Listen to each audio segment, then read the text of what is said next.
380 hari sejak Ferrari meraih kemenangan terakhirnya di F1, dan sudah 17 tahun lamanya mereka puasa gelar juara dunia. Sudah berganti-ganti pembalap dari era Fernando Alonso, Sebastian Vettel, sampai kedatangan pembalap generasional seperti Charles Leclerc.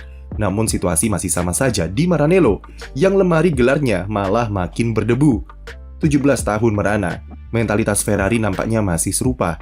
Dan sikap mereka setelah GP Brazil semakin menunjukkan alasan kenapa tim yang dicap legendaris ini masih begini-begini saja. Pulang dari GP Brazil dengan tangan hampa setelah double DNF pada balapan hari Minggu dan tergusur dari posisi kedua konstruktor, Presiden Ferrari John Elkann mengeluarkan pernyataan kontroversial. Alih-alih fokus ke performa tim yang memang mengecewakan sepanjang musim 2025, Elkann malah mengarahkan panah ke pembalapnya sendiri dengan mengkritik Charles Leclerc serta Lewis Hamilton untuk fokus balapan saja dan lebih sedikit bicara.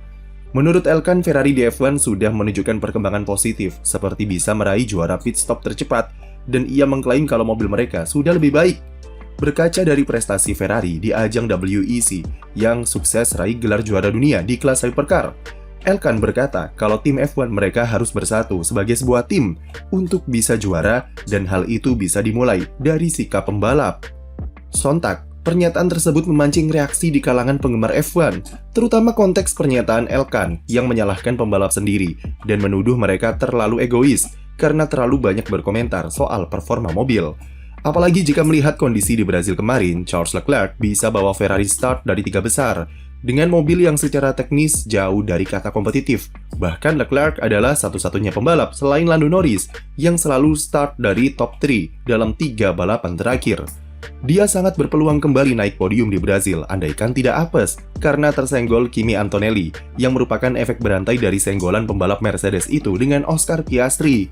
Leclerc sejauh ini juga sudah koleksi 7 kali podium, dan tidak bisa dipungkiri kalau pembalap Monaco ini jadi penggendong performa tim yang tidak karuan musim ini.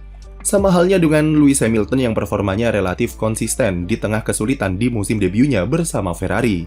Statusnya sebagai 7 kali juara dunia tidak bisa dilupakan begitu saja, karena inilah alasan kenapa dia diboyong ke Ferrari.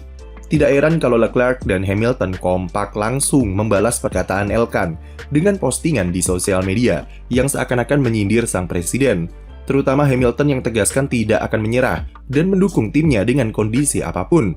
Bagi Leclerc, tentu ini merupakan sinyal negatif, mengingat rasa cintanya terhadap Ferrari begitu besar, tapi pernyataan Elkann seakan-akan malah menusuk sang pembalap dari belakang.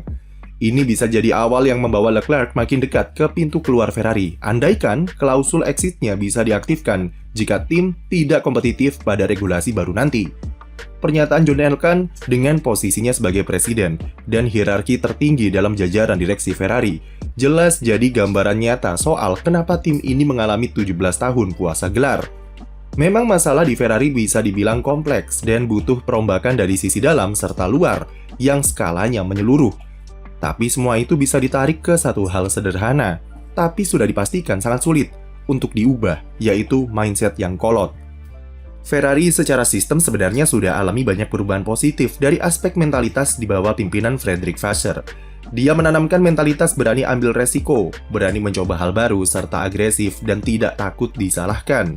Itu membawa operasional tim jadi lebih baik dalam 2 tahun terakhir, seperti eksekusi strategi yang lebih rapi yang salah satunya tergambarkan dari pit stop yang makin cepat, dan tahun ini mereka jadi juara pit stop tercepat. Ketika mentalitas progresif ditanamkan Vasseur, tapi mindset direksinya ternyata masih terbelakang, yaitu semua salah pembalap. Pembalap tugasnya cuma membawa mobil F1 keliling sirkuit 70 kali, dan pembalap tidak usah banyak kritik karena engineer lebih tahu soal mobil dan kondisi Ferrari seperti apa daripada mereka. Itulah yang digambarkan dari pernyataan John Elkann, karena jelas kalau dia membebankan performa tim sepenuhnya ke pembalap dan mempermasalahkan mereka yang selama ini berikan banyak kritik ke internal Ferrari, terutama soal SF25 yang tidak jelas performanya. Seolah-olah ini juga membenarkan rumor yang mengatakan jika banyak engineer Ferrari yang tak suka dengan kritik pedas dan pesimisme yang dikatakan Charles Leclerc di media bulan lalu. Walau banyak rumor yang menyebut jika sasaran Elkann adalah Lewis Hamilton yang di balik layar mencoba memperbaiki Ferrari.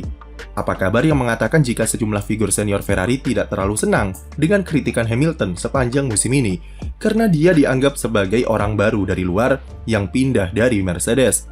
Hamilton sejak awal musim sudah lontarkan banyak kritikan seperti komunikasi yang lambat serta buruk, sampai pendekatan teknis yang tidak sesuai dengan preferensinya. Hamilton sampai mengirimkan surat berisi apa saja yang perlu Ferrari ubah jika mereka ingin kembali kompetitif dan mencoba dorong perombakan sistem berdasarkan pengalamannya selama raih gelar bersama Mercedes. Pemegang 7 kali juara dunia ini juga sudah tegaskan kalau tujuannya beri kritikan adalah karena ia ingin bawa Ferrari kembali sukses, yang sejalan dengan impiannya untuk menang bersama skuad Maranello.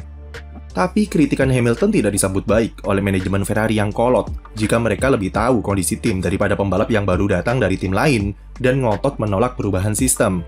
Well, kalau merasa lebih tahu itu, artinya puasa gelar 17 tahun dan jumlah kemenangan mereka dalam periode tersebut kalah banyak dari Lewis Hamilton. Seharusnya kita paham siapa yang harusnya muhasabah diri. Namun jangankan Hamilton, Charles Leclerc yang notabene adalah pembalap Akademi Ferrari sejak 2016 saja, seringkali tidak didengar masukannya dan diabaikan oleh tim. Budaya kolot dan menyalahkan pembalap ini memang sudah ada sejak puluhan tahun lamanya, yang masih saja menggeluti Ferrari. Alain Prost yang saat itu punya 3 gelar juara dunia, pernah dipecat dari Ferrari karena menyebut handling mobilnya seperti menyetir sebuah truk di musim 91. Setahun setelahnya, Prost comeback ke Williams untuk koleksi juara dunia keempatnya. Pembalap sekaliber Fernando Alonso, Sebastian Vettel, sampai kedatangan talenta generasional seperti Leclerc, Ferrari pada faktanya masih puasa gelar. Fakta seterang itu, tapi John Elkann masih saja menyalahkan pembalap, dan terbuai hanya karena kru Ferrari bisa juara pit stop.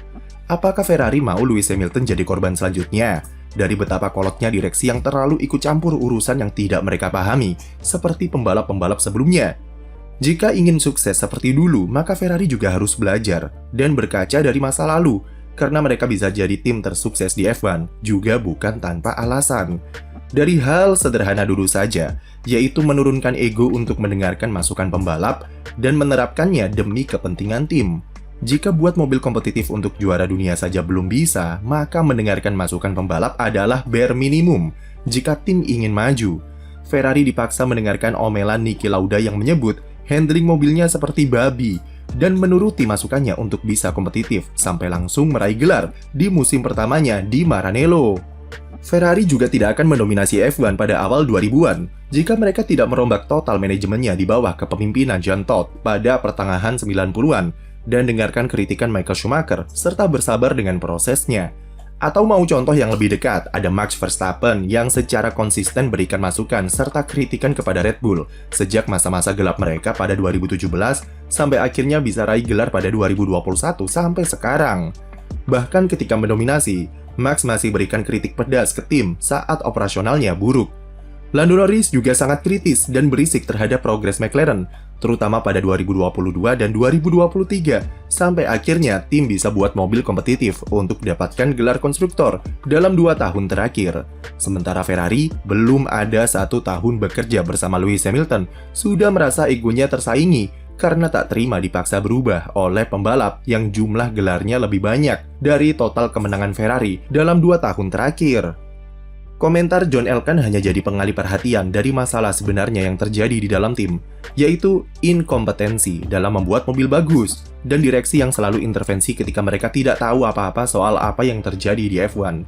Pernyataannya juga didasarkan dengan perbandingan antara Ferrari di Hypercar WEC, yang raih juara dunia di akhir pekan yang sama ketika Ferrari ambyar di GP Brazil. Namun perlu diingat juga, selain manajemen tim AF Corse yang memang sangat baik, tapi Ferrari juga terbantu oleh regulasi Balance of Performance atau BOP yang memang sudah jadi ciri khas di ajang WEC. Nyatanya setelah WEC berikan BOP berupa tambahan berat serta pembatasan energi ke Ferrari, mereka tak pernah menang lagi sejak Le Mans, dan andaikan hal ini diterapkan sejak awal musim, ceritanya bakal berbeda. Sementara di F1 dengan ajang yang lebih menjunjung meritokrasi dan menuntut tim untuk lebih sempurna dalam pengembangan mobil, jelas situasinya jauh berbeda ketimbang balap ketahanan. Masalah teknis pengembangan mobil di F1 tidak bisa dibebankan kepada tim prinsipal atau terlebih kepada pembalap seorang diri. Apalagi di Ferrari ini merupakan masalah menahun yang berhubungan juga terhadap budaya kolot tim yang tidak mau berbenah karena ketinggian ego dan merasa paling tahu. Jika ingin berbenah, singkirkan dulu pikiran soal merekrut Christian Horner atau mengganti pembalap, Karena masalah sesungguhnya di Ferrari adalah mindset terbelakang dari manajemen direksinya. Percuma ganti tim prinsipal kalau budaya direksinya masih ikut campur dengan urusan yang semestinya mereka serahkan ke orang yang sudah ahlinya. Dan percuma juga selama ego di dalam tim masih setinggi langit. Kalau dikritik Leclerc gak didengar, terus dikritik Hamilton ngambek, mendingan berubah jadi paguyuban pedagang pecel ngawi daripada tim F1. Sekian video dari kami, jangan lupa beri like dan subscribe untuk konten F1 lainnya.